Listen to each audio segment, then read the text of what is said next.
তোমাদেরকে একটা জিনিস দেখাই। এতদিন তো খুব ঠান্ডা ছিল, এখন একটু রোদ উঠছে, গরম পড়ছে। সাথে দেখো কুকুরগুলো ঠান্ডার থেকে মুক্ত, রোদে শুয়ে আছে ছাওয়ার মধ্যে।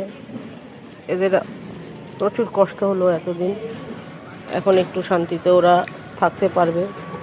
প্রচণ্ড পরিমাণে রোদ ছিল, রোদের থেকে ওরা সরে ছাওয়ার মধ্যে শান্তিতে ঘুমাচ্ছে। এই দেখো আর একজন এদিক ওদিক খোঁজাখুঁজি করছে কিছু খাওয়া যদি পাওয়া যায়। ঠান্ডাটা কমে গিয়ে এদের একটু শান্তি হয়েছে, শান্তিতে থাকতে পারছে এখন ওরা। যে ঠান্ডা পড়েছিল ওদের সত্যি খুব কষ্ট হচ্ছিল, কেননা ওদের তো আর ঘর বাড়ি নেই, ওরা শুতে গেলে এদিক ওদিক রাস্তাতেই শুতে হয় ওদেরকে। তাও অনেক মানুষ চেষ্টা করেছে যাতে ওদেরকে একটু শোয়ার জায়গা দিতে পারে, খাওয়া দিতে পারে। এখন ওরা সত্যি খুব ভালো আছে, ভালো থাকুক এই কামনাই করি।